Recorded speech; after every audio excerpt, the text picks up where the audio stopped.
नमस्कार, आप देख रहे हैं सुदर्शन न्यूज। मैं हूं आपके साथ शिवम दत्त मेहता।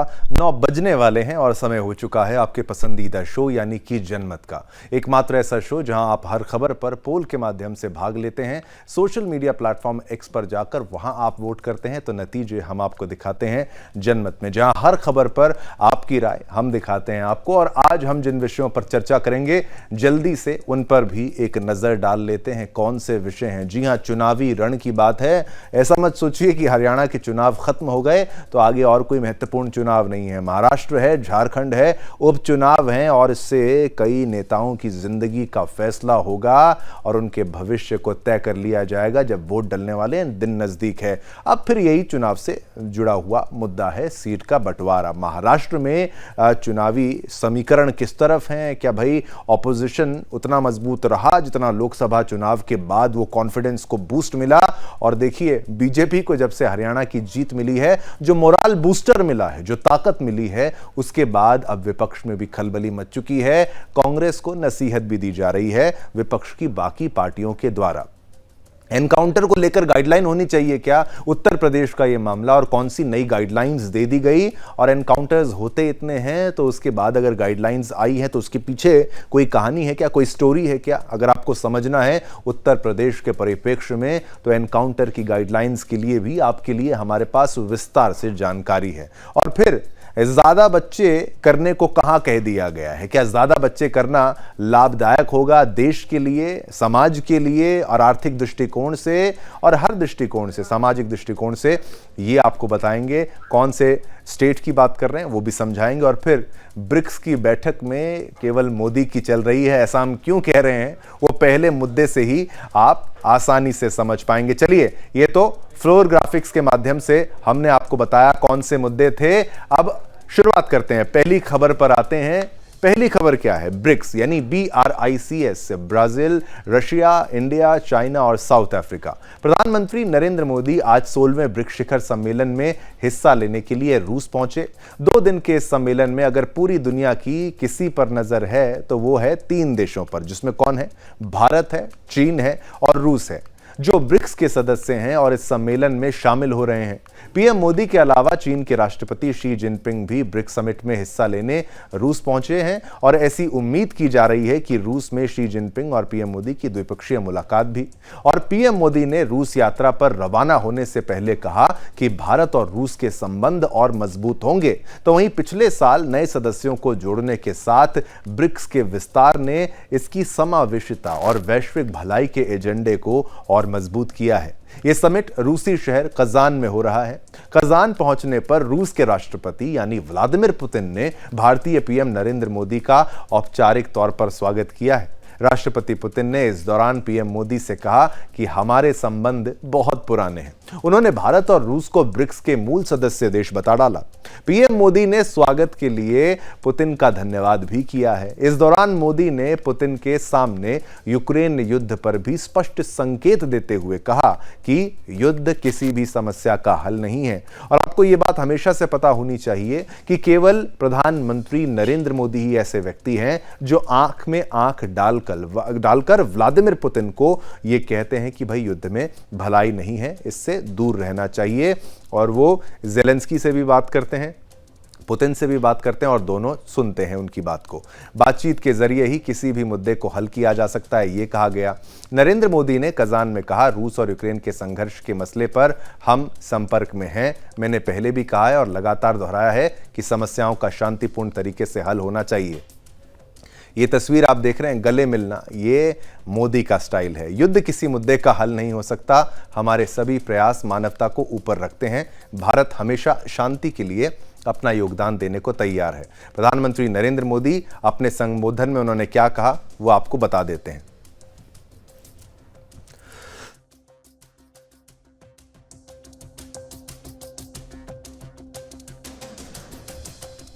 प्रधानमंत्री नरेंद्र मोदी ने ये गले मिलते हुए तस्वीर हमने आपको इसलिए दिखाई ताकि आप समझ पाएं ये शक्ति है भारत की। प्रेम से हम दुनिया जीत लेंगे एक दिन, ये हम जज्बा रखते हैं। पीएम मोदी ने अपने संबोधन में कहा, मैं आपकी यानी पुतिन की मित्रता और गर्मजोशी भरे स्वागत के लिए आपका आभार व्यक्त करता हूं।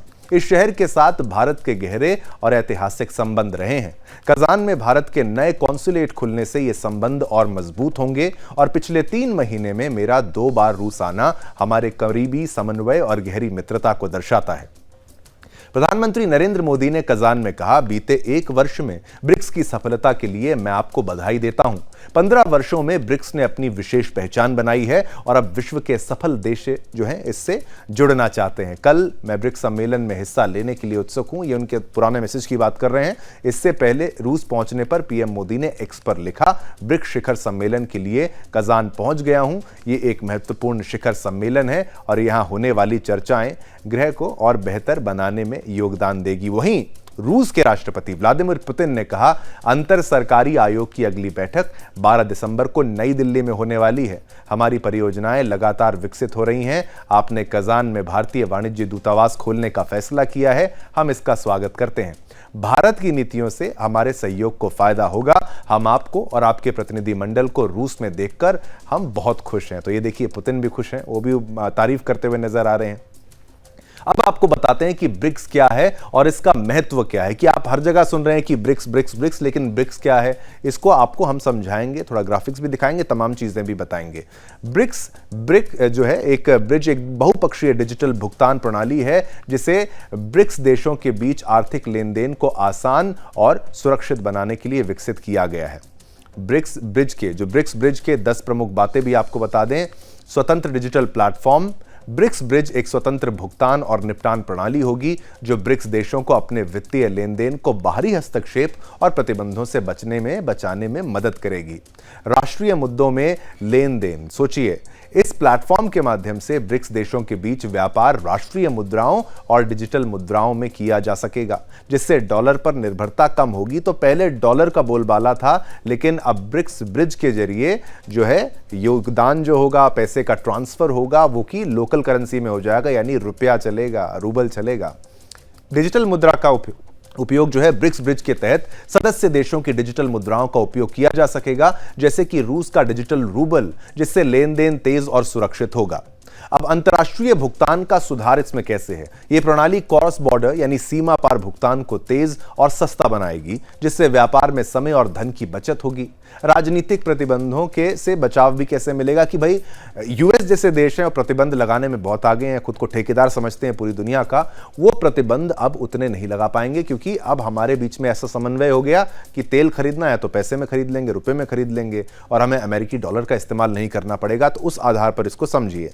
ब्रिक्स ब्रिज का उद्देश्य बाहरी राजनीतिक दबाव और प्रतिबंधों से मुक्त होकर स्वतंत्र रूप से भुगतान प्रक्रिया करने से खासकर रूस के खिलाफ लगे प्रतिबंधों के संदर्भ में फायदा होगा। अब स्विफ्ट का विकल्प, ये प्रणाली जो स्विफ्ट जैसे अंतर्राष्ट्रीय वित्तीय नेटवर्क का विकल्प हो सकती है, जो वर्तमान में पश्चिमी देशों के नियंत्रण में है। ये स्विफ्ट का तोड़ है।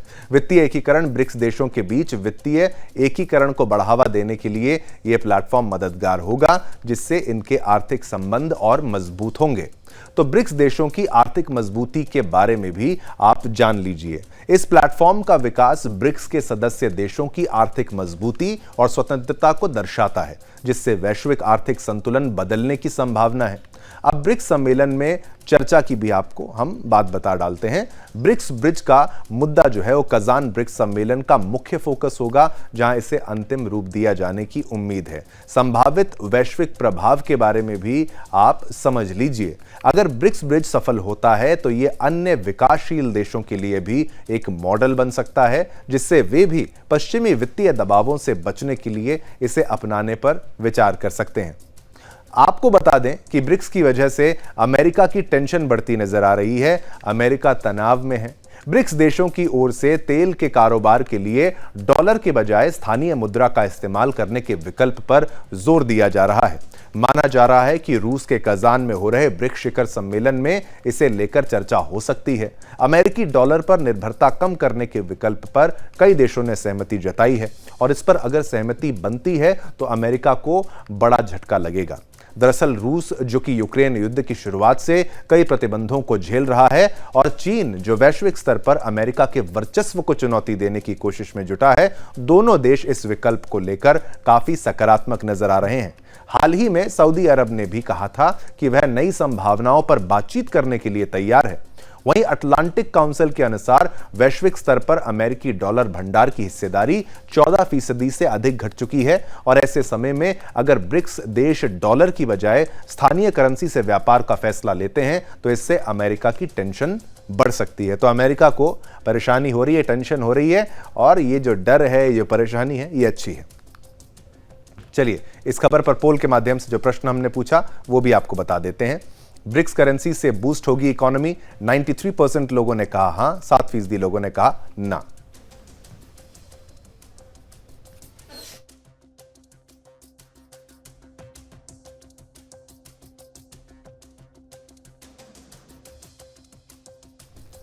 अब इजराइल और ईरान के युद्ध की जो संभावना है उसको आप कभी कभी ऐसा होता होगा भूल जाते होंगे। आप सोचते होंगे इजराइल केवल हूती, हिजबुल्ला, हमास इन्हीं की कमर तोड़ने में व्यस्त है। ऐसा नहीं है। तो ईरान पर हमला भी होने वाला था लेकिन डॉक्यूमेंट लीक हो गया, उसमें भी यूएस इन्वॉल्वमेंट है, तो यूएस थोड़ा सा गड़बड़ कर देता है। अब बात करेंगे थाड़ की, THAAD। जनमत में अब विश्व क्षेत्र की खबरों का विस्तार करते हुए बात करते हैं उस युद्ध क्षेत्र की जहां पर इजराइल एक्टिव है। अमेरिका से भेजे गए थार मिसाइल डिफेंस सिस्टम को इजराइल ने अब एक्टिवेट कर दिया है। तो वो जो उनके एयर डिफेंस सिस्टम के बारे में बातें की जा रही थी कि भाई मिसाइल चूक जाते हैं, अब उसका तोड़ निकल गया अमेरिका का थाड़। इसके साथ ही इजराइल की डिफेंस पावर पहले से ज्यादा मजबूत हो गई है। अब इस बात की भी आशंका बढ़ गई है कि इजराइल की सेना बहुत जल्द ईरान पर जवाबी हमला बोल सकती है। थाड़ का आना ईरान की चुनौती से निपटने का एक संकेत है। इसको आप वैसे समझिए जिससे मिडिल ईस्ट में अब तनाव, पहले से जारी तनाव भड़कने के पूरे आसार हो गए हैं। क्या है पूरा मामला और थाड़ क्या कर लेगा और क्यों डर रहा है ईरान और मिडिल ईस्ट में क्यों हड़कंप मचा है, हमारी एक स्पेशल रिपोर्ट भी देखें ताकि आप इस मामले को गंभीरता से समझ पाएंगे।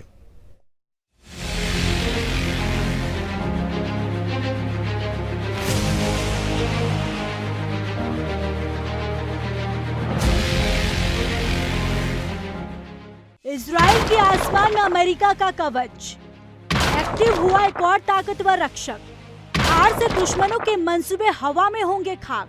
हिजबुल्ला हो या ईरान, इजराइल के दम से दोनों हैरान। अमेरिका का मिसाइल एयर डिफेंस सिस्टम अब इजराइल की हिफाजत करने को तैयार है। अमेरिका ने इसे कुछ दिन पहले ही इजराइल में तैनात करने की मंजूरी दी थी और अब ये एक्टिव भी हो गया है। मतलब अब इजराइल के दुश्मनों के बीच में एक और मजबूत दीवार खड़ी हो गई है। दुश्मनों की मिसाइलों को रोकने के लिए इजराइल के पास पहले से मौजूद 6 एयर डिफेंस सिस्टम के साथ साथ अब 7वां मिसाइल एयर डिफेंस सिस्टम भी तैनात हो गया है। डबल सिक्योरिटी के साथ इजराइल अब ज्यादा आक्रामक हो सकता है। यानी थार का एक्टिव होना हिजबुल्ला के लिए तो झटका है ही, लेकिन इससे ईरान की भी परेशानी बढ़ने वाली है। बता दें कि ईरान ने 1 अक्टूबर को इजराइल पर मिसाइल अटैक किया था। 180 मिसाइलों से ज्यादा ईरान की तरफ से दागी गई। मिसाइलों में से इजराइल ने ज्यादातर मिसाइलों को हवा में ही रोक दिया था, जबकि ईरान की कुछ मिसाइलें इजराइल के रिहायशी क्षेत्रों में भी गिरी थी। तब से ही इजराइल बदला लेने की कोशिश कर रहा है।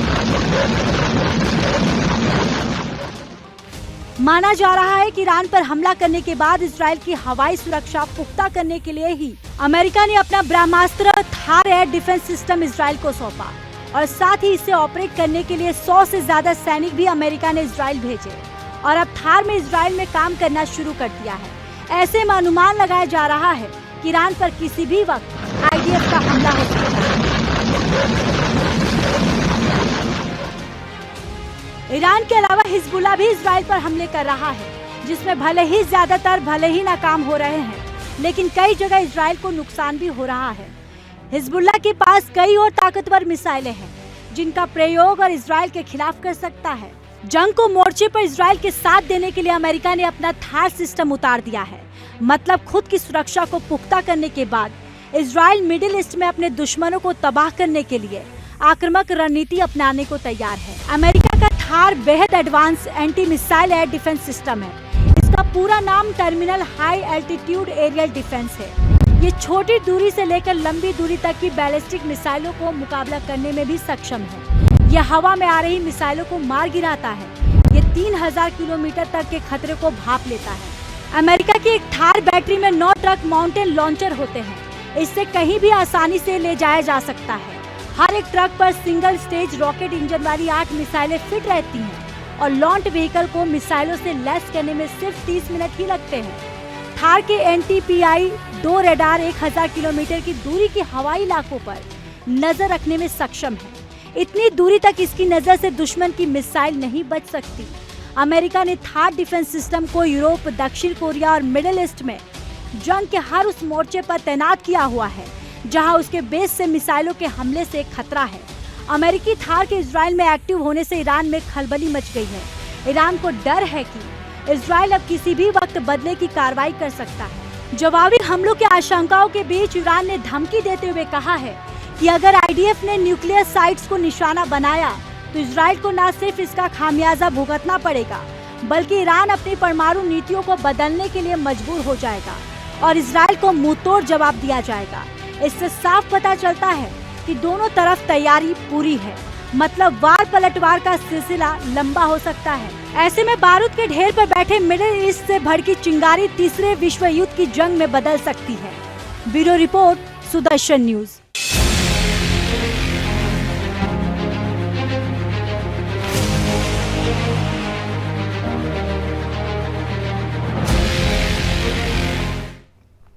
तो आपने खबर देखी और उस थाड़ के बारे में भी जाना कि कितना खतरनाक ये हो सकता है, लेकिन इजराइल के लिए भी चुनौती है। कई बार हमने आपको बताया कि अब खबरें ये भी सामने आ रही हैं कि इजराइल के पास मिसाइलों की कमी है। 2400 घंटे उनकी फैक्ट्रियां चल रही हैं, उसके बाद भी सप्लाई में कमी बताई जा रही है। इसलिए आयरन डोम को भी अगर चलाना है, एरो को भी चलाना है, डेविड स्लिंग को चाहे चलाना है, सभी के लिए एक मिसाइल की ज़रूरत है, वो इंटरसेप्टर की ज़रूरत है। $50,000 की, आप सोचिए, एक इंटरसेप्टर आयरन डोम की मिसाइल होती है, जो सोचिए 42 लाख रुपए तक का अंदाजन कीमत उसकी होगी। और इतना खर्चा हो रहा है इजराइल का और कमी आ रही है, इसीलिए थाड़ वहां पर बहुत ज्यादा जरूरी था। छोटा सा इलाका है, सुरक्षा बहुत पुख्ता थी, लेकिन दुश्मन बहुत ज्यादा थे। लेकिन जनमत एक ऐसा कार्यक्रम है जहां पर मैं केवल बोलूं आप सुने, ऐसा नहीं होता। हर खबर पर पोल होती है, ट्विटर पर, एक्स पर। आज हमने आपसे क्या सवाल पूछा इस मुद्दे पर, हर मुद्दे पर सवाल है, इजराइल को देना चाहिए क्या ईरान को जवाब?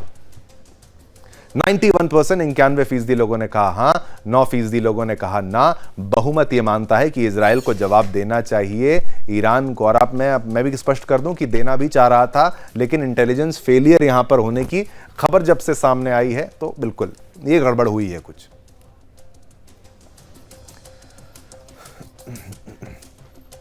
चलिए, चुनाव भी नजदीक हैं तो चुनाव को कैसे मिस कर दें। आपको चुनाव की जानकारी भी जनमत में मिलेगी। हमारा तो कार्यक्रम ही पोल से जुड़ा हुआ है, इसीलिए आज महाराष्ट्र चुनाव की बात करेंगे। महाराष्ट्र विधानसभा चुनावों की आहट के साथ ही महाराष्ट्र विकास अघाड़ी, महाविकास अघाड़ी में हलचल तेज हो गई है। सीट शेयरिंग को लेकर चल रही खींचतान ने राजनीतिक तापमान को गर्मा दिया है। खासकर शरद पवार और उद्धव ठाकरे के बीच बातचीत की आशा में सबकी निगाहें थी, लेकिन अभी तक किसी नतीजे पर नहीं पहुंचा जा सका है। कांग्रेस और उद्धव ठाकरे की शिवसेना के बीच 36 सीटों पर दावेदारी को लेकर खींचतान बढ़ती जा रही है। दोनों दलों के नेता किसी भी कीमत पर अपनी अपनी दावेदारी छोड़ने को तैयार नहीं है, जिससे बगावत और टूट के कयास लग रहे हैं। विदर्भ की 7 सीटों पर स्थिति और भी तनावपूर्ण है, जहां दोनों पार्टियों ने अपनी दावेदारी ठोक दी है। कांग्रेस ने लोकसभा चुनाव में शानदार प्रदर्शन किया और अब विधानसभा चुनाव में भी उसी जोश के साथ उतरने की योजना बना रही है। पार्टी कम से कम 110 सीटों पर उम्मीदवारों की संभावनाओं पर मंथन कर रही है। वहीं उद्धव ठाकरे की शिवसेना भी 100 से अधिक सीटों पर अपना दावा ठोकना चाहती है, उसमें जुटी भी हुई है। राजनीतिक विशेषज्ञों का मानना है कि अगर MVA महाविकास अघाड़ी में ये टकराव जारी रहा तो इसका असर चुनावी परिणामों पर पड़ सकता है। अब सभी की निगाहें इस बात पर टिकी हैं कि क्या दोनों दल अपनी आंतरिक मतभेदों को सुलझा पाएंगे, या फिर ये चुनावी बंटवारा महाराष्ट्र की राजनीति में एक नया तूफान लाएगा। तो आइए सबसे पहले देखते हैं आखिर महाविकास अघाड़ी में टकराव की स्थिति क्यों बन रही है। इसके लिए भी आपके लिए हमने ग्राफिक्स तैयार किए हैं, ये लीजिए। ये कारण है जो दिक्कत के, वो आपको बता दें। महाविकास अघाड़ी में 36 सीटों पर विवाद है और कांग्रेस शिवसेना UBT में मतभेद है। विदर्भ की 12 सीटों पर टकराव है और सभी 12 सीटों पर उद्धव गुट का दावा है। नासिक वेस्ट सीट पर भी उद्धव गुट का दावा है और संजय राउत, नाना पटोले के बीच सीधा टकराव है और कांग्रेस चाहती है कि ज्यादा सीटों पर उनको लड़ने को मिले। NCP के लिए कम सीटें यहां पर बच रही हैं।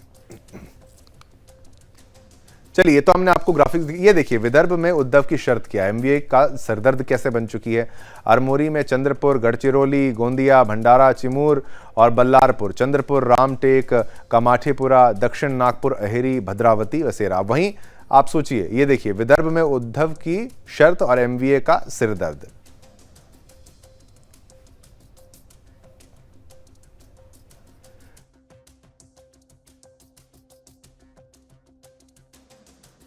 कि वो इन सीटों पर लड़ना चाहते हैं। वहीं अब एमवीए में मची उठापटक पर भारतीय जनता पार्टी भी चुटकी लेने से पीछे नहीं हट रही है। भाजपा के वरिष्ठ नेता चंद्रकांत पाटिल ने यहां तक कह दिया कि उद्धव ने अपनी पार्टी और महाराष्ट्र का नुकसान किया है। चंद्रकांत पाटिल द्वारा क्या कुछ कहा गया उनके द्वारा, वो आपको सुनाते हैं। चलिए।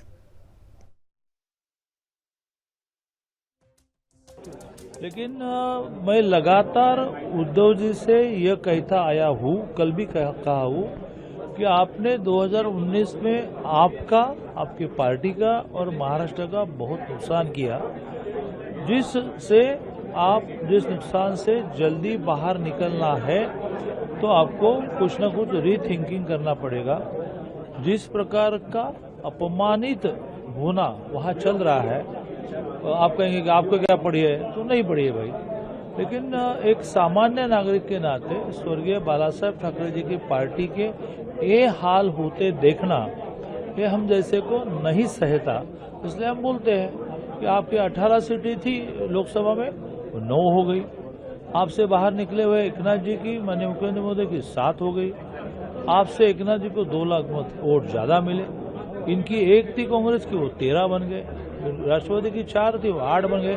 और आपके बलबूते पर आप अकेले यदि 2019 में मुझे मुख्यमंत्री पद नहीं मिलेगा तो मैं सत्ता में सम्मिलित नहीं होगा, बाहर बैठूंगा, बाहर से सपोर्ट करूंगा, ये भी कहते।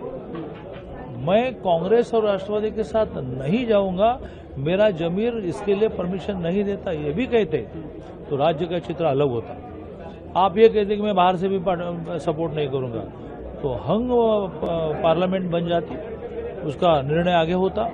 लेकिन इस पाप नहीं कहूंगा, लेकिन इस भूल का आपको धनी बनाया गया कि आपने आपके एम्बिशन के लिए सारा किया। तो आपने रिएक्शन देखा चंद्रकांत पाटिल जी का, भाई आरोपी उन्होंने इनको ही बना डाला कि। वहीं अब आपको आगे बढ़ के बात बताते हैं, वहीं कांग्रेस और शिवसेना के बड़े नेता तो अब खुलकर एक दूसरे के सामने आकर खड़े हो गए हैं, जिससे कहीं ना कहीं उद्धव का प्लान बी भी सामने आता नजर आ रहा है। राजनीतिक हलकों में तो सुगबुगाहट यहां तक चल रही है कि उद्धव अपने पुराने खेमे में भी जा सकते हैं। आइए सुनते हैं शिवसेना के नेता संजय राउत ने महाविकास आघाड़ी की उठापटक को लेकर क्या कह डाला है। संजय राउत की बाइट सुनाते हैं आपको। कांग्रेस एक राष्ट्रीय पार्टी है और भारतीय जनता पार्टी से भी बड़ी पार्टी है। अब ये कांग्रेस तो हर विश्व में भी अनेक राष्ट्र में भी कांग्रेस के नाम से बहुत सी पार्टियां हैं, जैसे अफ्रीका में है और किसी, तो बड़ी पार्टी है, बहुत ही बड़ी पार्टी के साथ हम क्या बात करें भाई। तो दिल्ली में उनका हाईकमांड है, उनसे बात हो रही है। महाराष्ट्र के सभी नेता हमारे मित्र हैं, जैसे Bharatiya Janata party international party है, इसलिए हमारी उनसे जमीन नहीं ज्यादा कभी। इंटरनेशनल पार्टी से हम क्या बात। अब इसके जवाब में कांग्रेस प्रदेश अध्यक्ष नाना पटोले ने तो यहां तक कह दिया कि संजय राउत क्या कहते हैं उन्हें उससे कोई मतलब नहीं है। क्या कुछ उनकी प्रतिक्रिया आई है वो आपको सुनाते हैं। पहली बात ऐसी है कि संजय राउत जी के नेता उद्धव ठाकरे जी है, हमारे नेता मल्लिकार्जुन खड़गे जी और राहुल जी, और राष्ट्रवादी के नेता शरद पवार जी, जो हमारी टीम में हम लोग जो सिक्स की कमेटी जो है उसमें ना शरद पवार जी रहते हैं, ना उद्धव जी रहते हैं, ना मल्लिकार्जुन खड़गे जी, ना राहुल जी रहते हैं। लेकिन हम लोग कमेटी जो बनी है उनके आदेश से बनी है, हमारे तीनों नेता के आदेश से बनी है। हमारी जवाबदारी है कि हमारे नेता को जो भी कुछ हुआ वो मालूमात देना, वो हमारा अधिकार है, वो देना पड़ता है। संजय राउत उद्धव जी को ओवर करते होंगे तो उनका इश्यू है, हमें पता नहीं क्या है उनका, अगर वो ऐसा बोलते हैं तो। लेकिन हम हमारे नेताओं को हम वास्तविकता बताना, ये हमारी जवाबदारी है और वो हमने काम किया है। संजय राउत का काम, संजय राउत क्या कर रहे हैं, हमें संजय राउत के बारे में मुझे कुछ बोल। तो आपने देखा कितनी उठापटक चल रही है और जो पूरा विपक्ष है वो बिल्कुल भी एकजुट होकर होता हुआ यहाँ पर नजर बिल्कुल नहीं आ रहा है।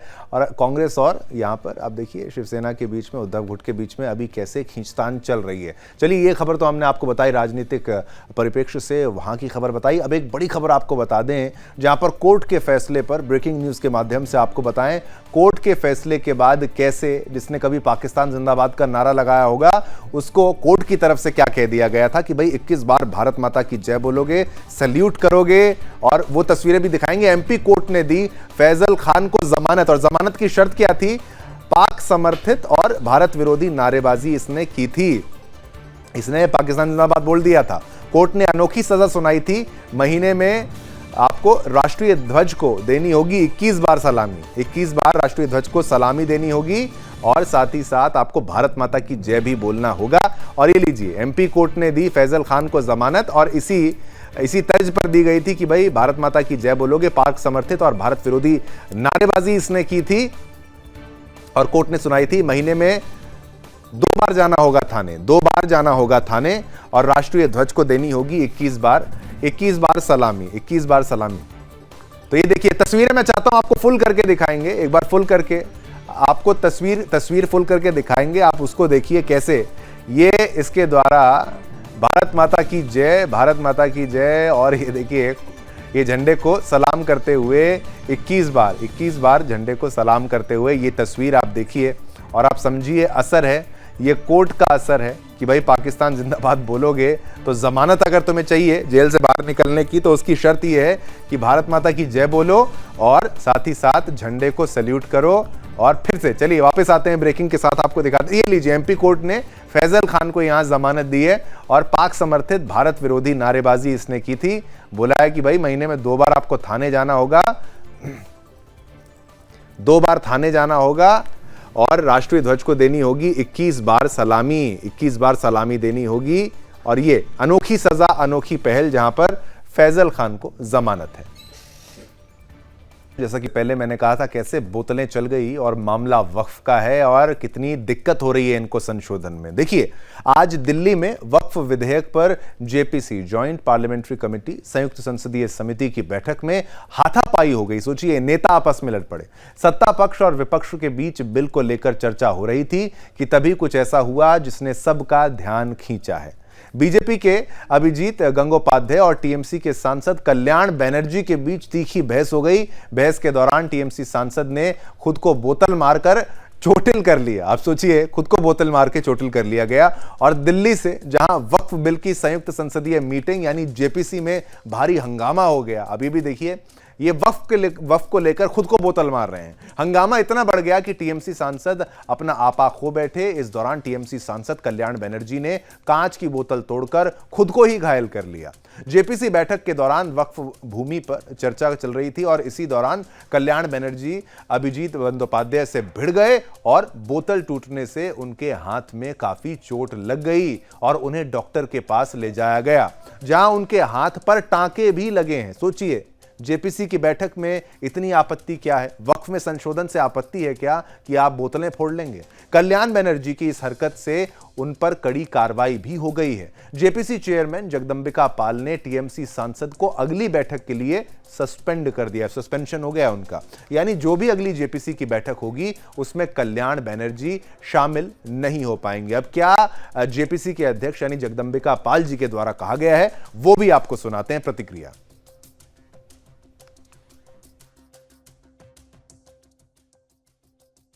मामला है, हमने श्री ओम बिरला जी को फ़ोन पे घटना के तत्काल बाद उनको अवगत करा दिया है और उनको मतलब क्योंकि इतनी बड़ी घटना थी, हमें हाउस को जेपीसी की मीटिंग पहली बार हमको एडजर्न करना पड़ा मजबूरी में, क्योंकि जिस तरीके से वहाँ घटना हो गई थी, जिस तरह से पूरी बोतल टूटी थी और सारी चीज़ें हो गई, सब लोग हतप्रभ रह गए थे। और सामने विटनेसेज, उड़ीसा के 2 विटनेसेज, 2 डेलीगेशंस आए थे जिसमें फार्मर जज थे, सीनियर लॉयर्स थे, सारे लोग थे। अब उनके सामने भी क्या ये देश को क्या संदेश आज गया है और उनकी पार्टी को भी सोचना चाहिए कि किस तरह से अपने सदस्य का क्या आचरण है, उस आचरण को किस तरीके से वो कंट्रोल करेंगे। आखिर पार्लियामेंट्री डेमोक्रेसी में हिंसा की जगह कहाँ है? कोई चेयरमैन इतिहास में इतनी देर बैठक नहीं करेगा। मैं रोज़ सुबह 11 बजे से शाम को 5 बजे 6 बजे तक बैठक करता हूँ। ये पहली बार वो मेरे ऊपर अपने गुनाहों को छिपाने के लिए आरोप लगा रहे हैं। मैं किसी को बोलने का अवसर देता हूँ, बार बार अवसर देता हूँ। एक बार बोलने के बाद भी अगर वो सप्लीमेंट करना चाहते हैं और जोड़ना चाहते, मैं कभी भी सुनने के लिए बैठक में कभी किसी को रोकता। अब कल्याण बनर्जी को लेकर ये कोई पहला मामला नहीं है। इससे पहले कल्याण बनर्जी का नाम पूर्व राष्ट्रपति जगदीप धनखड़ जी की मिमिक्री वाले मामले में भी सामने आया था। पीएम मोदी का अपमान करने का भी इनके ऊपर आरोप है। तो आए दिन किसी न किसी विवाद पर ये फंसे रहते हैं और अब इन्होंने अपने हाथ पर बोतल फोड़ ली, जिसके चक्कर में इनको टांके जो हैं अपने हाथ पर लगाने पड़े और जेपीसी की बैठक से अब इनको सस्पेंड भी कर दिया गया है। सोचिए, जगदंबिका पाल जी द्वारा इनको सस्पेंड करना पड़ा क्योंकि अति हो गई थी। चलिए आगे बढ़ते हैं। अगली खबर का भी रुख करेंगे। बात करेंगे उत्तर प्रदेश की और एनकाउंटर की। उत्तर प्रदेश में पुलिस एनकाउंटरों को लेकर लगातार उठ रहे सवालों के बाद अब योगी आदित्यनाथ सरकार की ओर से पारदर्शिता लाने के लिए नई गाइडलाइंस जारी की गई हैं। डीजीपी प्रशांत कुमार ने इस संबंध में दिशा निर्देश दिए हैं, जिसमें एनकाउंटर वाली जगहों की वीडियोग्राफी से लेकर पोस्टमार्टम तक की वीडियोग्राफी को अनिवार्य कर दिया गया है। डीजीपी की ओर से सभी जिलों के पुलिस कप्तानों को निर्देश जारी कर दिए गए हैं। क्या निर्देश जारी कर दिए गए हैं? ये तो बहराइच के जो आरोपी हैं उनका एनकाउंटर आपको दिखा रहा है, जिनकी टांग पे गोली मारी थी पुलिस के द्वारा और ये माफी मांग रहे थे कि दोबारा ऐसा नहीं करेंगे। लेकिन इसका कुछ असर होता है क्या? वो असर क्या है? वो गाइडलाइंस हैं। ग्राफिक्स के माध्यम से आपको बताने का प्रयास करेंगे कि इसके तहत अगर पुलिस एनकाउंटर में कोई अपराधी घायल होता है तो देखिए, ये लीजिए ग्राफिक्स। कोई घायल होता है एनकाउंटर में या फिर किसी की मौत हो जाती है तो शूट आउट साइट की वीडियोग्राफी करानी पड़ेगी, अनिवार्य है। एनकाउंटर में मारे गए अपराधियों के पोस्टमार्टम को लेकर पारदर्शिता बरतने को कहा गया है और डीजीपी ने कहा कि अगर एनकाउंटर में अपराधी की मौत हो जाती है तो 2 डॉक्टरों का पैनल डेड बॉडी का पोस्टमार्टम करेगा और उसकी भी वीडियोग्राफी होगी। इतना ही नहीं, जिस जगह पर शूट आउट हुआ वहां फॉरेंसिक टीम भी निरीक्षण करेगी। साथ ही डीजीपी की तरफ से कहा गया है कि जहां एनकाउंटर हुआ है उस क्षेत्र के थाने की पुलिस जांच नहीं करेगी, दूसरे थाने की पुलिस या फिर क्राइम ब्रांच से उसकी जांच कराई जाएगी। एनकाउंटर में शामिल अफसरों से एक रैंक ऊपर के अधिकारी ही इसकी जांच करेंगे। एनकाउंटर में मारे गए अपराधी के परिजनों को भी इसकी सूचना तुरंत दी जाएगी। इसकी जानकारी पंचनामा रिपोर्ट में भी देनी होगी। एनकाउंटर के दौरान जिन हथियारों का इस्तेमाल किया गया है उनको भी सरेंडर करना होगा ताकि उन हथियारों की भी जांच हो सके। जिन मामलों में अपराधी घायल होते हैं उसमें उनसे बरामद किए गए हथियारों का भी बैलिस्टिक परीक्षण कराया जाएगा। अब ग्राफिक्स के माध्यम से ये भी बता दें कि यूपी में पिछले कुछ समय में कई एनकाउंटरों को लेकर सवाल उठे हैं। समाजवादी पार्टी के अध्यक्ष अखिलेश यादव खुद इस मुद्दे को लेकर लगातार योगी सरकार पर निशाना साध रहे हैं। यही नहीं, उन्होंने सुल्तानपुर डकैती मामले में मारे गए मंगेश यादव के एनकाउंटर को जाति देखकर मारने का आरोप लगाया था। तो वहीं बहराइच हिंसा के 2 आरोपी सरफराज और तालिब को गोली लगने के मामले पर भी सवाल उठा डाले थे।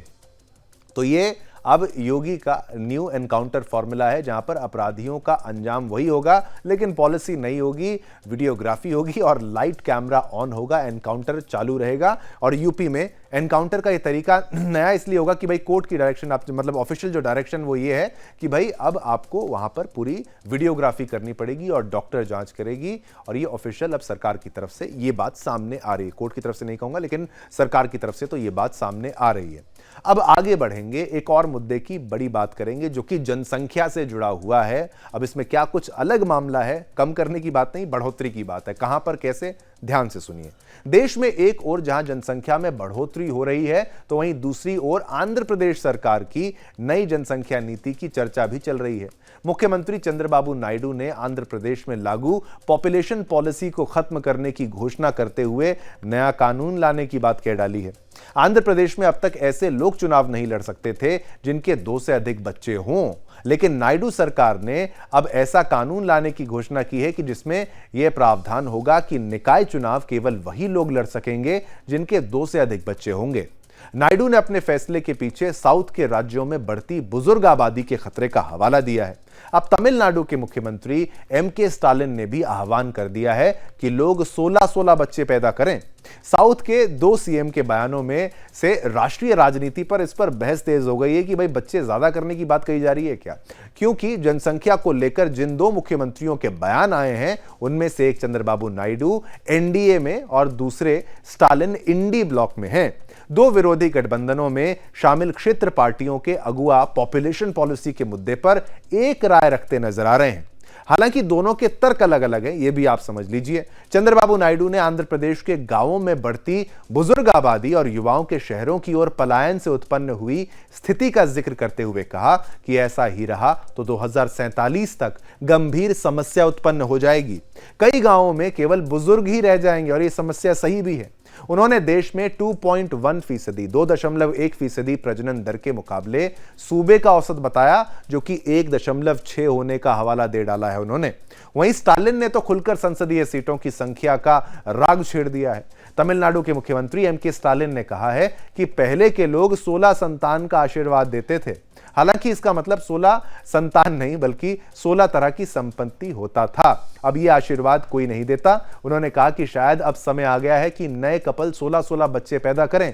उन्होंने परिसीमन का जिक्र किए बिना संसद में साउथ की सीटों का जिक्र किया और कहा कि हमारी आबादी कम हो रही है, जिसका असर हमारी लोकसभा सीटों पर भी पड़ेगा। क्यों ना हम भी 16-16 बच्चे पैदा करें।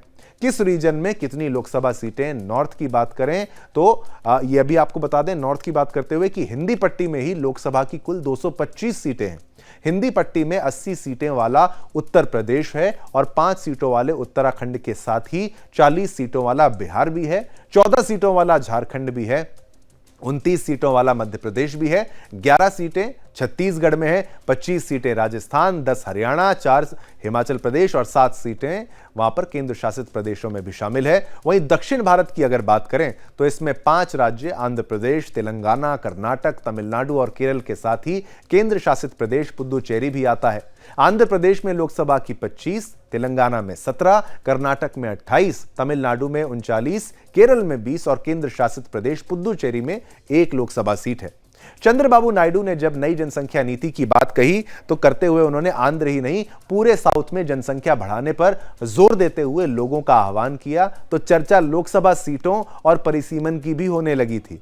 स्टालिन ने खुलकर सीटों की संख्या का जिक्र कर इस बहस को और हवा दे दी है। तो ज्यादा बच्चों वाली राजनीति का ये राज आज हमने आपके सामने खोला है और 2 बच्चे और 16 बच्चे से कंपैरिजन यहां पर कर दिया गया। हालांकि चुनाव लड़ने पर जो रोक था 2 बच्चों से ज्यादा या उस पर, उसको लेकर ये स्टेटमेंट जो था वो सामने आया था। अब चलिए आगे बढ़ते हैं। अब बात करेंगे उड़ीसा की, उड़ीसा के भुवनेश्वर की, जहां आने वाले चक्रवात से निपटने के लिए आज पुलिस आयुक्त देवदत्त सिंह ने भुवनेश्वर कटक के सभी आईआईसी और पुलिस स्टेशन के सभी फील्ड पदाधिकारियों के साथ एक वीडियो कॉन्फ्रेंस बैठक की।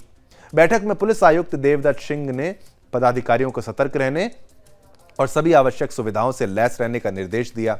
उन्होंने कहा कि महत्वपूर्ण घंटों के दौरान जनता को तुरंत और प्रभावी सेवा सुनिश्चित करनी होगी, ये करनी पड़ेगी आपको। उन्होंने सुनिश्चित किया कि सभी आपातकालीन प्रतिक्रियाओं में सहायता करने, सार्वजनिक सुरक्षा बनाए रखने और चक्रवात के प्रभाव को कम करने के लिए संबंधित एजेंसियों के साथ समन्वय करने के लिए तैयार रहें। इसके अलावा उन्होंने कहा कि इस महत्वपूर्ण और चुनौतीपूर्ण समय के दौरान सतर्क और समर्पित भी आपको रहना होगा। तो ये देखिए तस्वीरें दिखाते हैं आपको फुल करके फिर से कैसे सतर्क रहने के लिए चक्रवात में कह रहे हैं। तस्वीरें आपको फुल करके दिखाएंगे।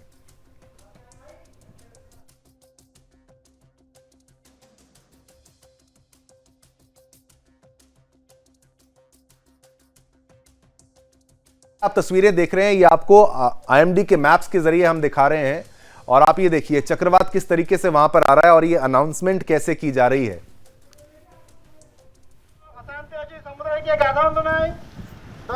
समुद्र एरिया ऊपर को जातु बात्या हम न्यूज कहूँ आप मैंने समुद्र कूल ऊपर को जातु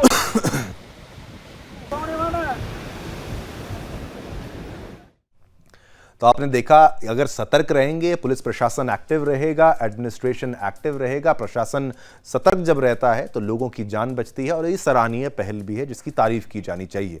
अब आगे बढ़ेंगे, बात करेंगे दिल्ली की। दिल्ली में सर्दी दस्तक देने लगी है, आप सब जानते हैं। वैसे ही प्रदूषण की चादर ने पूरे दिल्ली एनसीआर को ढक भी दिया है। वैसे तो दिल्ली में धुंध, धुआं, प्रदूषण, जहरीली हवा कोई नई बात नहीं है, लेकिन इस बार बात कुछ अलग है। अक्सर दिल्ली के गैस चैम्बर बनने की खबरें दिवाली के बाद या तेज सर्दी होने पर आ जाती है, लेकिन इस बार दिल्ली की हवा काफी पहले ही खराब होने लगी है। इसका नतीजा यह है कि अक्टूबर खत्म होने से पहले ही ग्रैप 2 लागू करना पड़ा है, यानी ग्रैप 2। इमरजेंसी पाबंदियां लगानी शुरू कर दी गई हैं। अब आपको ग्राफिक्स के माध्यम से दिल्ली के हालातों से अवगत कराते हैं। ये देखिए, दिल्ली एनसीआर में सांसों का संघर्ष क्या है। आनंद विहार में 675 एयर क्वालिटी इंडेक्स है, जहांगीरपुरी में 365 है, रोहिणी में 374 है, अशोक विहार में 343 यहां पर एयर क्वालिटी इंडेक्स है, बवाना में 348 है, द्वारका में 325 है, नोएडा में 260 है। तो ये जो तस्वीरें आप देख रहे हैं ना, अगर आप सोचेंगे, ये लीजिए, रेड जोन में 26 स्टेशन है। आयानगर, मंदिर मार्ग, बवाना, नरेला, जहांगीरपुरी और रोहिणी। तो यहां पर बच्चे और बूढ़े खास तौर पर आपको सतर्क रहना होगा, संभल कर बाहर निकलना होगा। और ये जो झाग आ रही है, ये कोई अच्छी तस्वीर नहीं है, इससे बच के ही रहना है। और सोनिया विहार, वजीरपुर, अशोक विहार, बुराड़ी, ये भी वो जगह हैं। तो ये एयर क्वालिटी इंडेक्स, आपको अक्षरधाम की भी तस्वीर हम दिखा रहे हैं। और आप देखिए कैसे धुंधला पड़ता हुआ ये मंदिर का शिखर आप देख रहे थे।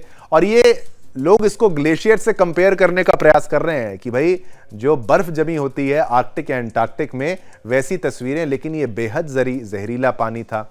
और ये हवा देखिए, यहां पर आप सोचिए, लगातार अगर आप सांस ले रहे हैं तो 10 से 12 साल आप अपने घटा रहे हैं। आइए ये तस्वीरें देखिए, अक्षरधाम, इंडिया गेट, कालंदी कुंज, नेहरू प्लेस। तो ये तस्वीरें गैस चेंबर में कैसे बदल रही है दिल्ली, वो आपको देखना होगा।